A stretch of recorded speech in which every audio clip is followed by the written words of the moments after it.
पहिला प्रश्न मी जो म्हटलाय की शासनाचा मानवी जीवनावरती, आपल्यावरती नागरिक म्हणून किंवा शासन म्हणून याच्यावरती काय परिणाम होतो. आता ज्यावेळेस हा विचार करतो, असं आहे का की माझा शासनाचा काही संबंध नाहीये, त्याच्यामुळे शासनाला जे करायचं ते करावं, मी त्याच्याकडे पाठ करतो आणि मला वाटेल ते मी करतो आणि मी समाजामध्ये चांगल्या पद्धतीने राहू शकतो, अशी परिस्थिती आहे का? नाहीये. त्याचं कारण असं आहे की शासनाचा प्रत्येक निर्णय आणि धोरण याचा आपल्या जीवनावरती डिरेक्टली किंवा इनडिरेक्टली खूप मोठ्या प्रमाणावरती परिणाम होत असतो. कारण ते सेप त्याप्रमाणे, डिरेक्शन त्याप्रमाणे असते. कोणताही डिसिजन घ्या, यू टेक एनी डिसिजन, जो पब्लिक पॉलिसी ज्याला म्हणतो, जो डिसिजन म्हणतो, तो निर्णय, त्या निर्णयाचा परिणाम समाजावरती, प्रत्येक माणसावरती होतो. अगदी मॅरेजेस वाढवायचं असेल त्याच्यावरती मतमतांतर होऊ शकतात, फॅमिली प्लॅनिंगचे प्रोजेक्ट असतील त्याच्यावरती होऊ शकतात, टॅक्स वाढवायचा असेल त्याच्यावरती होऊ शकतात, स्कीम असून डिस्ट्रीब्युटिव्ह जस्टिसच्या बाबतीत असेल त्या बाबतीत होतात, स्पर्धा परीक्षा एमपीएससी यूपीएससी मधले एज वाढवायचं कमी करायचे याच्यावरती होऊ शकतात. तो शासनाचा प्रत्येक निर्णय हा आपल्याला अफेक्ट करतो, परिणाम करतो. तो किती प्रमाणात करतो तो डिपेंड्स, कोणता निर्णय आहे, त्याच्या कोणत्या कॅटेगरीमध्ये आपण बसतो त्या दृष्टीने बघायचा असतो. पण डेफिनेटली निर्णयाचा परिणाम होतो, तो डीप वरती होतो, वाईड होतो, थ्रूआउट लाईफ असतो, जन्माल्यापासून असतो, जन्माला मृत्यूपर्यंत असतो. मग हे जर असेल तर आपण हे म्हणू शकत नाहीये की परिणाम होत नाही का. परिणाम होतो, तो कसा होतो याच्यावरती आपण विचार केला पाहिजे. म्हणून शासनाने या दोघांमधलं रिलेशन असतं, याला डीप मध्ये की त्याला याच्या गाभ्यात, ह्या प्रश्नाच्या गाभ्यात जर जायचं म्हटलं तर असं म्हणता येईल की वैयक्तिक सुख, जे आपण प्रत्येक जण म्हणतो की मला, आपण सुखाच्या पाठीमागे लागलो, मला हॅपीनेस पाहिजे, सॅटिस्फॅक्शन पाहिजे. वैयक्तिक सुख आपण ज्या प्रयत्न करत असतो, ह्या वैयक्तिक सुखामध्ये शासन प्रणालीचा काय आणि कसा परिणाम होतो आणि ही शासन प्रणाली ठरवण्यामध्ये माझी काही निर्णय क्षमता आहे का याच्यावरती विचार करणं गरजेचं आहे. आणि म्हणून ती शासन प्रणाली जर विकास होत असेल, तर मी विचार जर होत असेल, शासन प्रणाली माझ्यावरती अफेक्ट करत असेल, परिणाम करत असेल, तर ते शासनाचे जे निर्णय आहेत, निर्णय क्षमता आहे, निर्णय प्रक्रिया आहे, ही योग्य प्रकारे झाली पाहिजे. आता योग्य प्रकारे म्हणजे नेमकं काय, हा एक मोठा प्रश्न असतो. त्यांनी जो निर्णय घेतला आहे शासनाने, तो योग्य की अयोग्य हे कसं ठरवायचं, हा तिसरा प्रश्न आहे. म्हणजे आपण, मी जो म्हटलं तिसरा प्रश्न जो आहे की एखादं शासन चांगलं किंवा वाईट, एखादा निर्णय चांगला किंवा वाईट हे कसं ठरवायचं, तर ते ठरवण्याचे काहीतरी क्रायटेरिया पाहिजेत. तर आपण तिसऱ्या प्रश्नामध्ये होतो. पहिला प्रश्न असा आहे की परिणाम होतो, परिणाम होतो, सखोल होतो. कारण शासनाचा प्रत्येक निर्णय हा आपल्या पूर्णपणे जीवनशैलीशी निगडीत असतो. असा एकही निर्णय नाहीये की ज्याच्यावरती आपल्यावरती परिणाम होणार नाही. पूर्णपणे जीवनशैली आणि आपल्या जीवनामध्ये विकास कशा पद्धतीने होतो, कोणत्या पद्धतीने होतो, आपल्याला शिक्षणाच्या किती संधी भेटतात, आर्थिक ग्रोथ किती होतो, किंवा मला फ्री ट्रेड करता येतो की नाही, मी बोलू शकतो की नाही, माझं वैयक्तिक स्वातंत्र्य जे आहे, लिबर्टी ज्याला म्हणून, लिबर्टी ऑफ थॉट असेल, लिबर्टी ऑफ एक्सप्रेशन असेल, एका भागातून दुसऱ्या भागात जायचं असेल, याच्यावरती शासन निर्णयाचा परिणाम होत असतो. आणि शासन म्हणजे कोण असतं, तर ते डेमोक्रेसीच्या माध्यमातून आपण आज रिप्रेझेंटेटिव्ह डेमोक्रेसी, कारण डिरेक्ट डेमोक्रेसी पॉसिबल नाही आहे, कारण सगळेजण एकत्र येऊन निर्णय घेण्याची जी डेमोक्रेसी होती ग्रीसच्या एथेन्समध्ये चालू झाली त्यावेळेस होती, कारण त्यावेळेस पॉप्युलेशन कमी होतं. आज आपल्या इथं पुण्यात जरी एकत्र यायचं म्हणलं तरी शक्य नाही, डिसिजन मेकिंग शक्य नाही, म्हणून आपण रिप्रेझेंटेटिव्ह डेमोक्रेसी मध्ये आलो.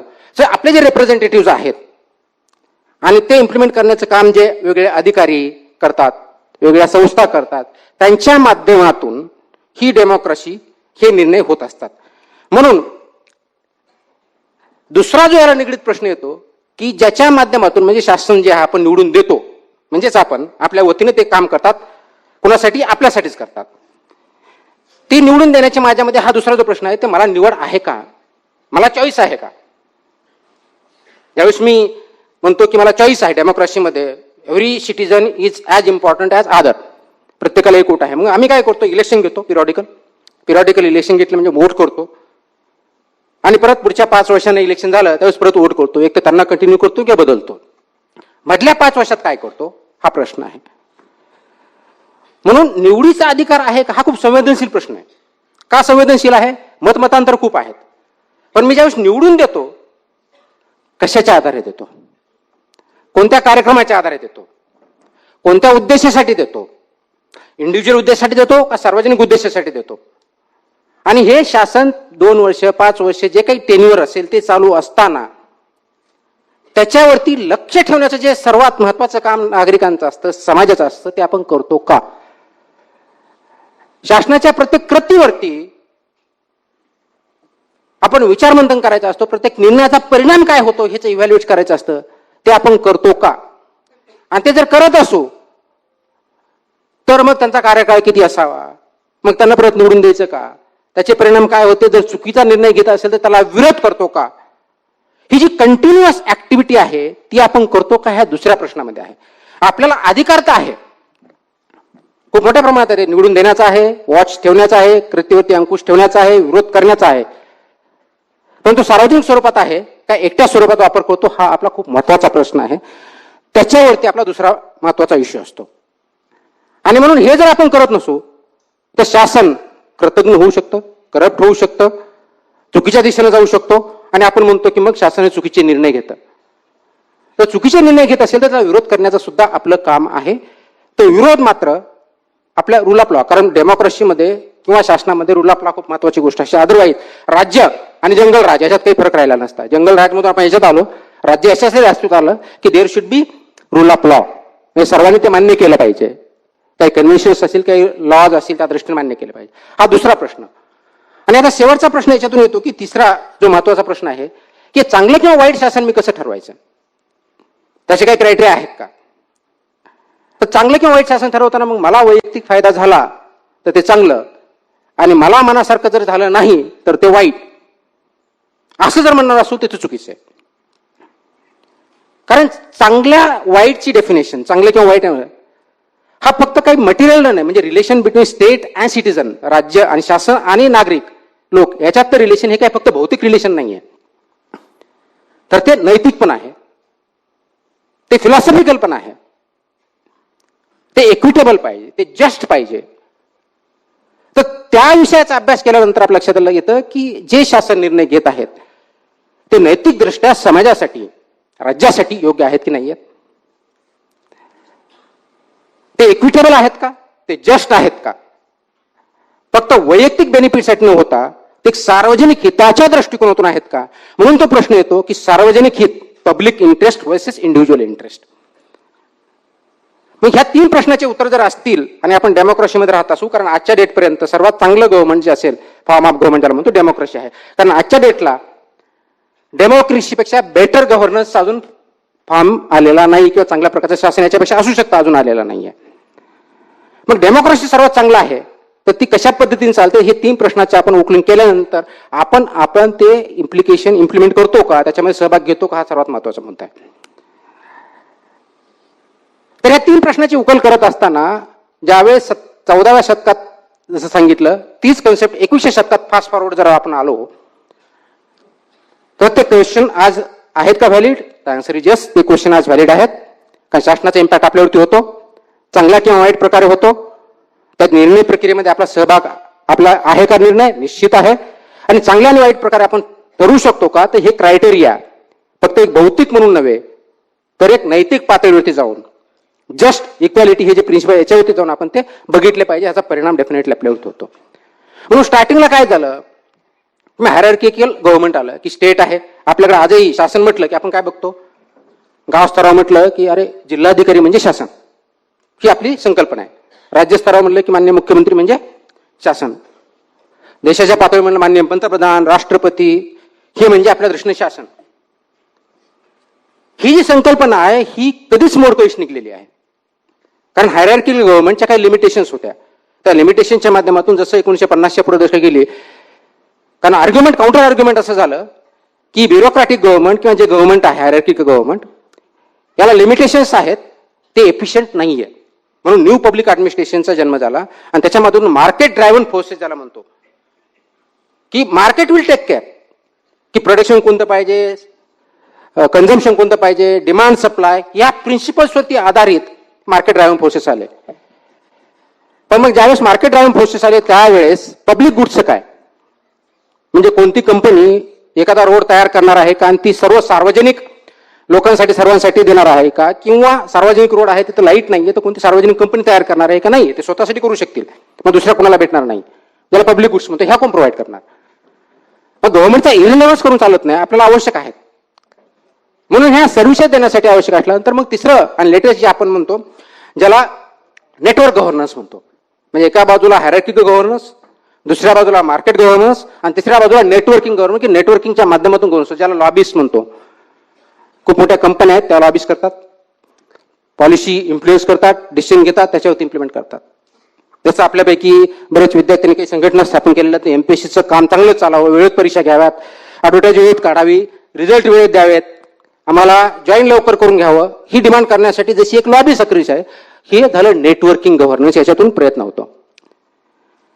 पण हे तिन्ही जर वेगवेगळे बघितले तर त्या पद्धतीने आपलं काम करताना ना आजच्या डेटला परिस्थिती अशी आहे की त्याला मेटा गव्हर्नन्स नावाचा प्रकार आलाय.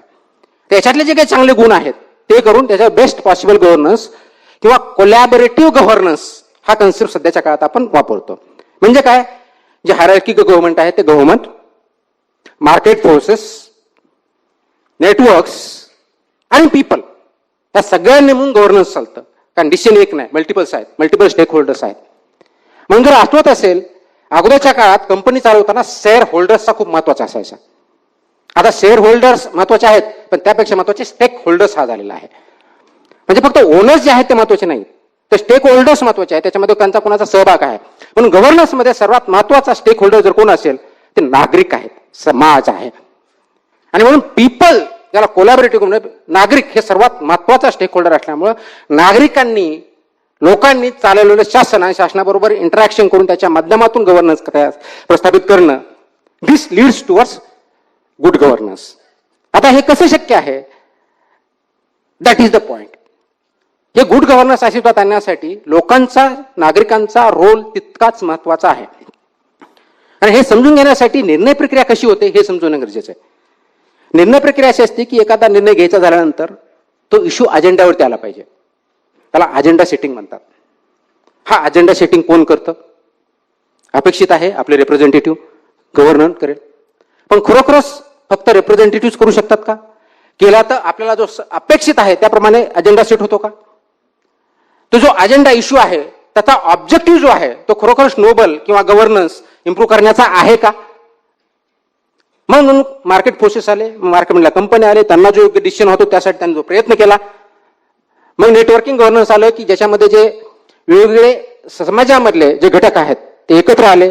मग ते एनजीओच्या माध्यमातून असतील, सिटीजन फॉरमच्या माध्यमातून असतील, एकत्रित सोसायटी असतील, यांनी एखाद्या विषयावरती करायचं, त्यासाठी आम्हाला हा डिसिजन पाहिजे, त्यासाठी लॉबिंग करायचं, इन्फ्लुएन्स करायचं, डिसिजन घ्यायचा आणि इम्प्लिमेंट करून घ्यायचं. याच्यामध्ये लिमिटेशन एवढं आलं की पर्टिक्युलर ग्रुप्स, पर्टिक्युलर नागरिक, पर्टिक्युलर समाज किंवा एरिया याच्यावरती ज्या डिसिजन होऊ लागले, सर्वांना अपेक्षित असे डिसिजन होत नव्हते. आणि म्हणून पार्टिसिपेशन ऑफ पीपल हा सर्वात महत्वाचा मुद्दा आला. कारण अल्टिमेटली कोणतीही इन्स्टिट्यूट, आपण ज्यावेळेस गव्हर्नन्स म्हणतो ते कोणत्या तरी संस्थेच्या मार्फत, म्हणजे चीफ मिनिस्टर ही संस्था झाली, जिल्हाधिकारी ही संस्था झाली, पंतप्रधान ही संस्था झाली, इलेक्शन कमिशन ही संस्था झाली, आरबीआय ही संस्था झाली. ही जी गव्हर्नन्स करते वेगवेगळ्या विषयावरती त्या संस्थेच्या मार्फत बघतो. आता ही संस्था म्हणजे चार भिंती आहेत का, संस्था म्हणजेच गव्हर्नन्स ज्याच्या माध्यमातून या संस्थेच्या माध्यमातून होतं ते म्हणजे सिस्टम, त्याच्यामधले जे एलिमेंट्स असतात त्याच्या माध्यमातून होतं. आणि ते एलिमेंट्स कोण, ते तुम्ही आणि मी आहेत. कंपनीमध्ये त्यांचं एमडी असेल, बोर्ड ऑफ डायरेक्टर असतील, शेअर होल्डर्स असतील, इथपर्यंत ठीक होतं. आता आपण स्टेक होल्डरचं महत्व करतो. म्हणून आता कंपन्या काम करताना सोशल रिस्पॉन्सिबिलिटीच्या माध्यमातून ईएसजी गव्हर्नन्सकडे गेल्यात. एन्व्हायरमेंट सोशल गव्हर्नन्स इश्यूवर त्यांचा फोकस चालू आहे. गव्हर्नमेंटमध्ये सुद्धा स्टेक होल्डर, मग आम्हाला डिसिजन घ्यायचा तर माझा हा मोठा स्टेक होल्डर आहे, त्यासाठी मी काय केलं पाहिजे, की हा वंचित समाज आहे, मग वंचित समाजाला एकत्र पुढे आणण्यासाठी त्यांना इक्वल ऑपॉर्च्युनिटी दिली पाहिजे. मग डिस्ट्रीब्युटिव्ह जस्टिस आला पाहिजे, जस्ट केलं पाहिजे. मग काय केलं पाहिजे, जॉन रॉसने यांनी एक डिस्ट्रीब्युटिव्ह जस्टिसच्या बाबतीत खूप मोठ्या प्रमाणावरती जस्टिसची थिअरी केली आहे. त्यांचं असं म्हणणं आहे की डिस्ट्रीब्युटिव्ह जस्टिस किंवा जस्टिस द्यायचं जर असेल, everybody must get equal opportunity. म्हणजे स्पर्धा परीक्षेला बसण्यासाठी किंवा सक्सेस होण्यासाठी ग्रॅज्युएट हा क्वालिफिकेशन आहे. तर ग्रॅज्युएट होण्यासाठी सर्वांना संधी दिली पाहिजे, म्हणजे एज्युकेशन सर्वांना दिलं पाहिजे. पण जस्ट रॉस त्याच्या पुढे जातात.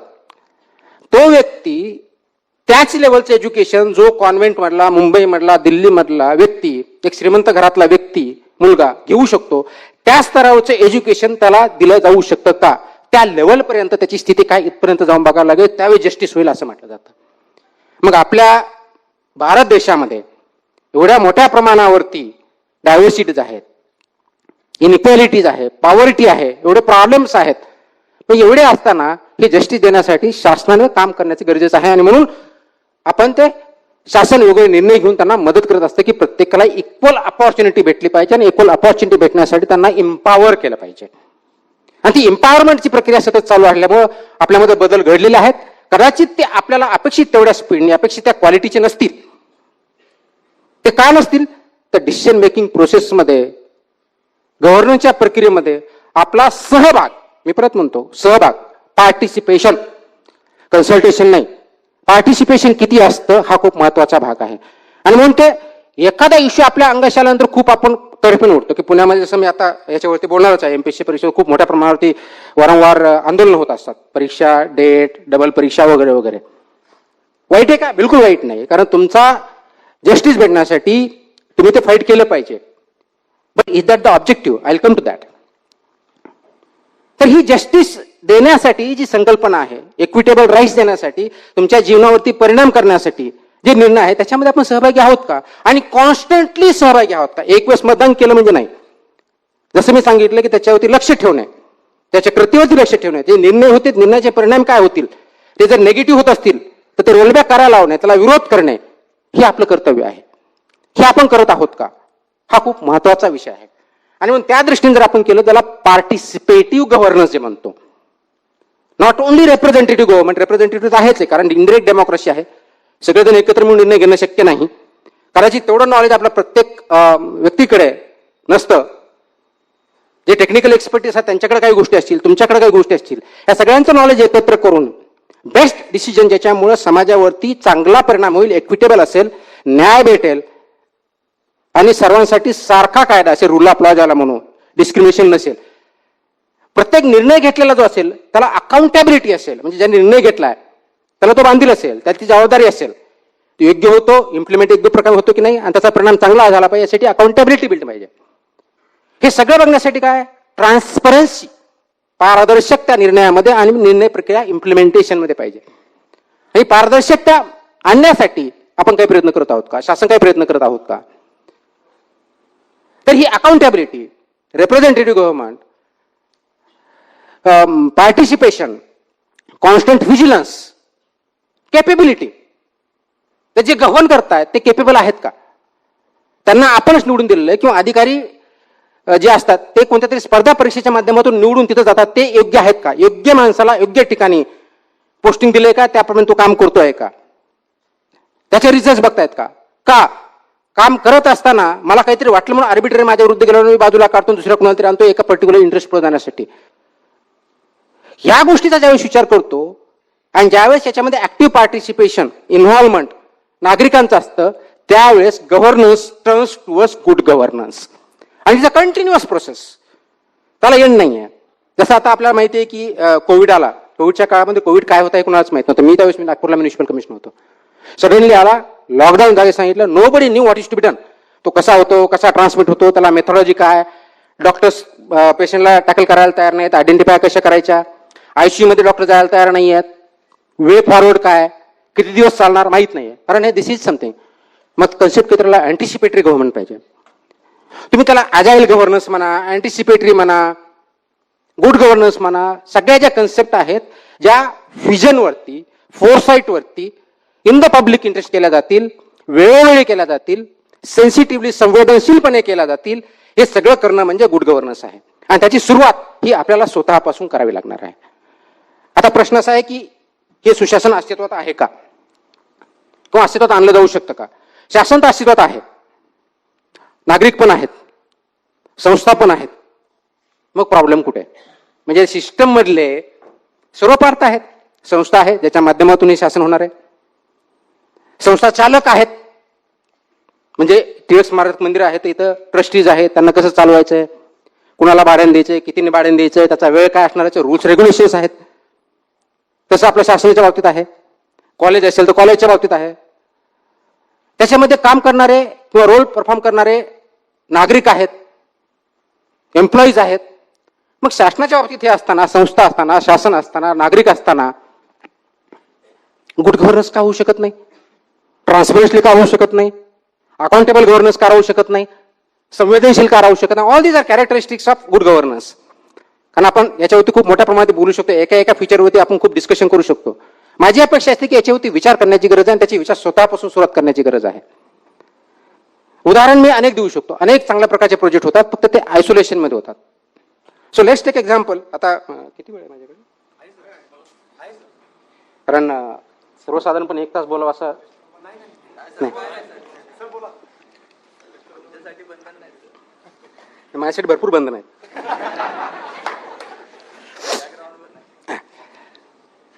तर फॉर एक्झाम्पल कोणताही,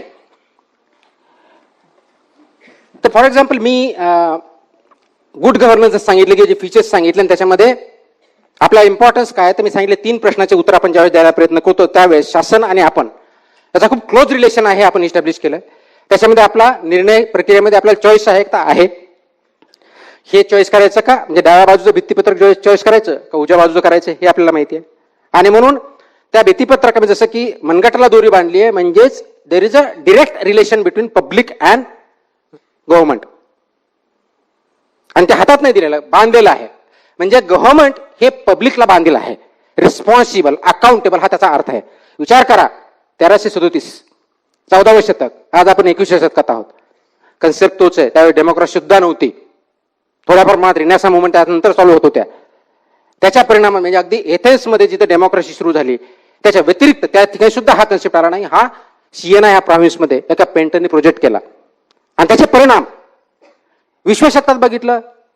1900 वर्ल्ड वॉर फर्स्ट नंतर नाझी जर्मनी आली. कित्येक लोकांना प्रॉसिक्यूट केलं गेलं बॅड गव्हर्नन्स. उदाहरण, ग्रेट लीप फॉरवर्ड चायनामध्ये 60-70च्या दशकात झालं. भुकेमुळे लोक किती, कुणी सांगतं 20 लाख मेले, कुणी सांगतं 50 लाख मेले. नंबर इमॅटेरियल खूप मोठ्या प्रमाणात आहे.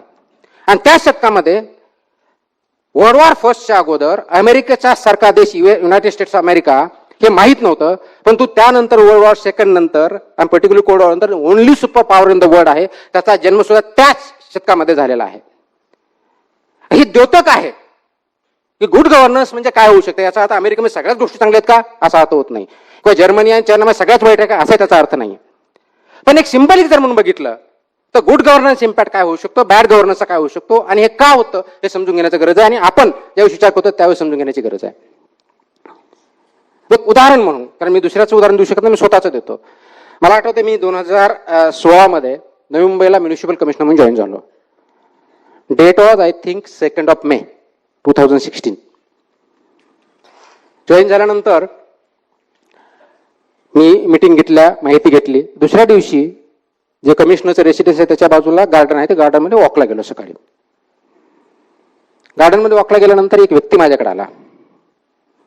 त्याने म्हटलं, सर मला आपल्याशी बोलायचं आहे. मला आश्चर्य वाटलं, कारण पहिला किंवा दुसरा किंवा 2-4 दिवस झालेले असतील, एक्झॅक्टली आय डोंट रिमेंबर, पण एक पहिल्या 8 दिवसातली गोष्ट आहे. म्हटलं बोला काय इश्यू आहे. त्यांनी सांगितलं की इथं पर्टिक्युलर इश्यू आहे या गार्डनमध्ये, इथं काहीतरी हे कचरा पडतो, त्याच्यातून साप निघतात आणि त्याच्यामुळं आजूबाजूच्या रहिवाशामध्ये खूप मोठ्या प्रमाणात भीतीचं वातावरण असतं. मुलांना चावलं तर त्याची विषबाधा होऊ शकते, मृत्यू होऊ शकतात, तशी भीती आहे. म्हटलं आपण कंप्लेंट केली नाही का. म्हणजे मी अनेक कंप्लेंट केलेल्या आहेत, पण मला रिस्पॉन्स का भेटला नाही. म्हटलं कुणाला केलं. मी सर्व स्तरांना म्हणजे मेलवरती केलेले आहेत, लेटर लिहून केलेले आहेत, इथले जे वॉर्ड ऑफिसर वगैरे आहेत त्यांना भेटून सांगितलेलं आहे, पण प्रश्न परमनंटली काही सुटत नाही. म्हटलं ठीक आहे, मी बघतो काय करता येईल ते. जस्ट इमॅजिन केलं मी, एक व्यक्ती, सर्वसाधारण नागरिक तुमच्यासारखा माझ्यासारखा, अनेक वर्षापासून सार्वजनिक ठिकाणी कचरा पडला जातो. टाकणारे कोण असतात, नागरिकच असतात. बाहेरून कुठून येत नाही. म्हणजे नवी मुंबईने कचरा पुण्याचा जात नाही, नवी मुंबईतल्याच नागरिकांचा असतो.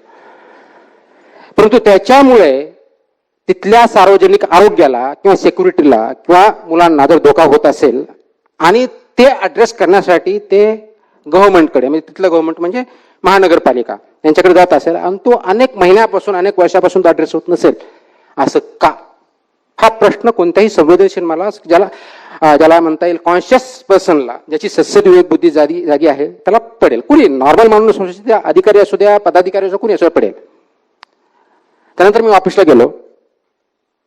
मी अधिकाऱ्यांना विचारलं की अशी अशी कंप्लेन आहे, काय झालं त्याच्यामध्ये. नाही ते करून घेतो. करून घ्या तुम्ही, that is not an issue. ते काय ऍड्रेस का नाही झालं याचं मला अनालिसिस पाहिजे. मग त्याच्यातून म्हटलं आपल्याकडे अशा ग्रीव्हन्स रिड्रेसल म्हणजे तक्रारी ज्या आहेत हे खूप छोटं आहे. म्हणजे ह्याच्यामध्ये विकास होणार आहे का नाहीये, पण विकासाला सपोर्टिव्ह डेफिनेटली होऊ शकतं. म्हणजे गव्हर्नमेंटचा फेस नागरिकावर जो असतो, तर फर्स्ट थिंग इज माझ्या तक्रारीचं काय याच्यावरती खूप महत्वाचं असतं. की माझी तक्रार जर ऐकली जाणार असेल आणि सोडवली जाणार असेल तर मी त्याला गुड गव्हर्नन्सचं स्वरूप देतो.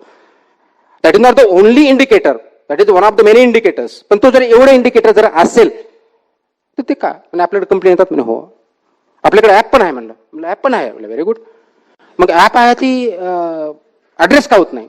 मी काय प्रॉब्लेम बघू शकतो. म्हणजे ठीक आहे, ऍपमध्ये आहे ती काय प्रणाली, कशा पद्धतीने आपण काम करतो, मला एखादं दाखवा. त्यांना ओपन करायला लावला ऍप. जे ऍप होतं म्हणजे महानगरपालिकेचं आणि 2016 खूप जुनी गोष्ट नाही. कंप्लेन आली. कंप्लेन आल्यानंतर आमची सिस्टम करते ती समजा एक्स वॉर्डची आहे ते एक्स वॉर्ड ऑफिसर किंवा जे कोणी अधिकारी कन्सर्न आहे त्याच्याकडे पाठवून देते आणि जो कंप्लेन देते त्याला मेसेज पाठवते, आपली कंप्लेन भेटली, आपली कंप्लेन ह्या अधिकाऱ्याकडे पाठवली आहे, कृपया पुढील कारवाईसाठी त्यांच्याकडे संपर्क करा. म्हणलं ओके. मग अशा किती कंप्लेंट सॉल्व्ह झाल्या. सगळ्या करतो, आल्या की फॉरवर्ड करतो. Very good. बरं म्हटलं. मग मला हे नागरिक 1-1.5 वर्षापासून ते म्हणतात की त्यांनी कंप्लेंट केलेली आहे, त्याच्यावरती का ऍड्रेस झाला नाही. मी ते ऑर ऑफिसरला विचारून सांगतो. मला फाईन नंबर सांगा. मला हा एक मेथड. दुसरी काय मेथड आहे. मी रायटिंगमध्ये ज्या कंप्लेन येतात त्याचा आपल्याकडे रजिस्टर आहे. म्हटलं व्हेरी गुड. मग रजिस्टर आल्यानंतर त्याच्या कंप्लेनचा फॉलोअप कसा घेतो, ते आपण वॉर्ड ऑफिसरला पाठवतो आणि वॉर्ड ऑफिसर त्याची कारवाई करायला सांगतो. म्हणजे त्याचा अहवाल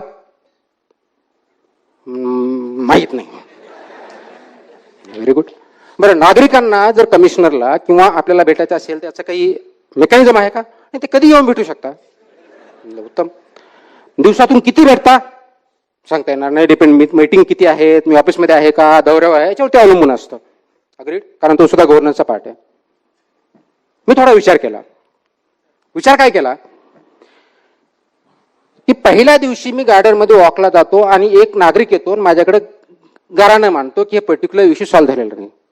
असे किती असतील. प्रत्येकाला नोकरी आहे, फॅमिली सांभाळायची आहे, नोकरीला जायचं आहे, जॉब आहे, वगैरे वगैरे वगैरे.